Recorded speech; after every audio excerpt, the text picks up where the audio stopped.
What's going on, preppers? Welcome back to the channel. Welcome back to another day. Hope you guys are doing very well today. If you're new to the channel, please do your boy a favor, drop a like for the video, and also please consider subscribing to the channel. Literally not too long ago, just came from doing some food shopping. We went to a couple of different places. Went to Walmart, and we went to my wife actually went to another grocery store. We kind of split up just to kind of get the best deals at multiple places. Anyway, I apologize for the wind noise here, but I did want to share with you a couple of goodies that I did get. Just a little bit of prep since we're going to be out all day long. Picked up some bread. Bread was above average in terms of price, much higher than normal. Actually picked up two different kinds of bread. This is the Nature's Own 100% whole wheat. I wish I actually had a receipt to share with you guys, but that got lost. But I do have a couple of additional items here in storage, and here we go. If I can get this thing open, yeah. So we got some waters,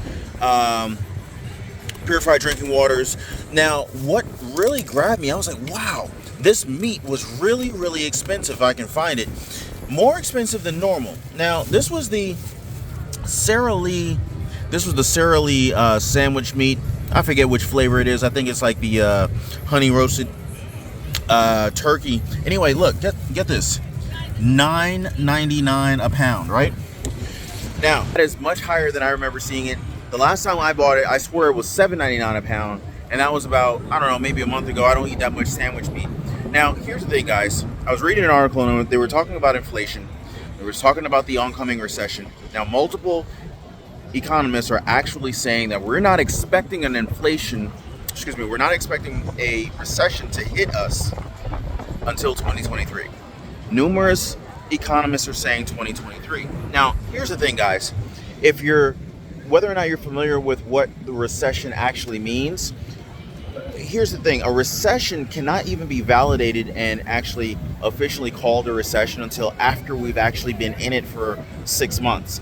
Because essentially a recession is when your GDP for the past 2 quarters is declining, is negative, right? So 2 quarters or 1 quarter is 3 months, and you'd have to have 2 quarters in a row for a recession to actually become official. So it would literally be like, you'd be in a recession for 6 months before you even knew it. Or you would be in a recession for 6 months before it was officially defined as a recession. But here's the thing, guys. The truth is this. You don't need some economist to tell you if you're in a recession. You're going to feel it in your pockets. You're going to feel it in the form of employment, right? If you're an Uber driver, if you're a Lyft driver, if you're an Amazon delivery driver, if you deliver packages, through UPS, maybe through the U.S. Postal Service, maybe even FedEx, you're going to more than likely see a decline in volume. If you work for a company where you start to see fewer and fewer people being hired, that's another sign of being in a recession. But here's the thing, guys. If you're preparing for the worst, if you're preparing for, what is to come, and of course they're not going to tell us, they're not going to come out and tell us, hey guys, this is exactly what you need to do to get your family ready. And this is exactly why I like sharing this information with you guys, because we can leverage our growing community to share amongst each other what we're seeing in different parts of the world. I've got people on this channel, I was so surprised to see this, as far out as Australia. If you guys can comment down below, let me know exactly where you guys are. But we went to fill up, we went and got gas. Gas prices, in fact, for this boat that we're on, this boat actually uses a just traditional, it's a 4-stroke engine. I don't know what kind of engine it is. I think it's a Yamaha. It's a Yamaha 4-stroke engine, uses regular unleaded gasoline, and it cost us $5.19 out here in Destin, Florida. Not really sure where gas prices are in your area. However, I was talking to one of the people who rents boats here, and he was literally just telling me how much more he's having to charge as a result of inflation, higher gas prices. There's a labor shortage in terms of the number of people who are even available to be able to work on these different boats, and they're charging so much more for rental, for boat rental, just because their maintenance costs is so much higher. Why? One of the reasons is that there's a shortage of boat parts. So when the boats require maintenance, it's not as easy as just running to a store. A lot of times there's a longer, not only is the price of the part more expensive, but it takes longer for the part to come in. In many cases, the part's not in stock. So there's a delay. And a lot of these companies here in the United States, they're a company, they're based here in the United States, but they're ordering their products generally in China, from China. And as we know, as we've been covering on this channel, China has they've shut down a number of their ports, and as a result of the resurgence of the pandemic, a lot of the factory workers, they're just not working. So it's created an additional supply chain problem, resulting in fewer supplies for us, higher prices, and of course these business owners out here, they have to compensate to remain in business, so everyone else pays more money to be able to rent. But what's really interesting is just how some of these people are preparing and have responded to what we're seeing are early signs of the recession. So for example, I've been seeing I'm actually going to see if I can get someone who's willing to allow me to interview them, but I've actually spoken to them off camera. There are a number of different people who are ultimately counteracting the effects of inflation by creating additional ways to increase and supplement their income. I mean, we have to prepare as preppers. We can't just allow these crises to harm us. We have to take proactive steps so that we can survive, so that ideally we can thrive, right? And I've seen a number of people who have actually started small businesses literally on the water. And it doesn't even have to be on the water. In fact, I ran into a couple of kids. They were going through the neighborhood door to door, and basically their dad was running a pressure washing business, right? So I talked to the kids. The kids wanted a pressure washer driveway. I said, sure. They were offering a reasonable price. And so basically the kids were kind of doing the marketing door to door in the neighborhood. The dad ends up doing all the service. I talked to the dad. I said, hey man, how'd you get started? I was just curious. And he was letting me know, hours were getting cut on his job. And so he needed a way to supplement his income to feed his family. So what did he do?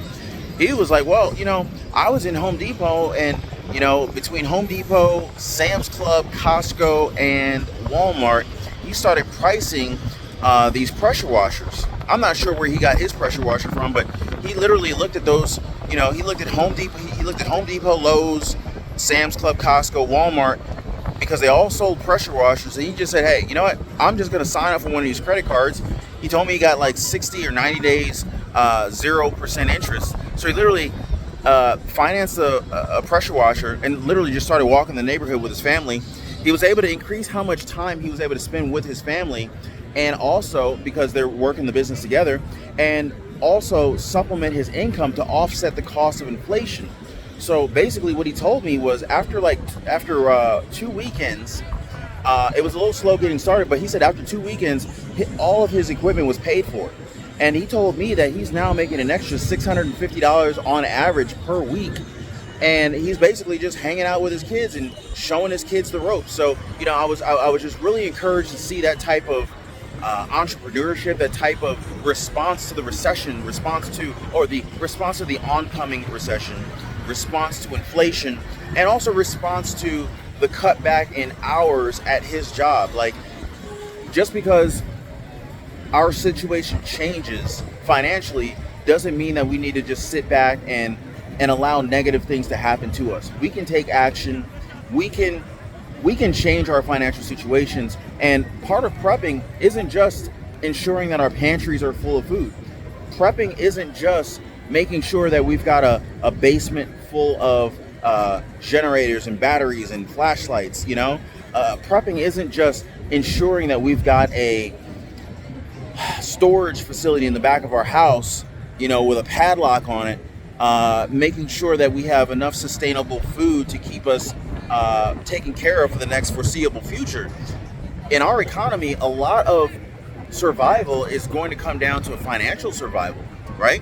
we have to make sure that we have savings. We need to make sure that we have, just like you would never, if you're following my channel, you would never probably, just have one flashlight in your house and, one battery or two batteries, to power that flashlight. You'd have backups. You'd have multiple flashlights in your house. You'd have multiple packs of batteries in your house.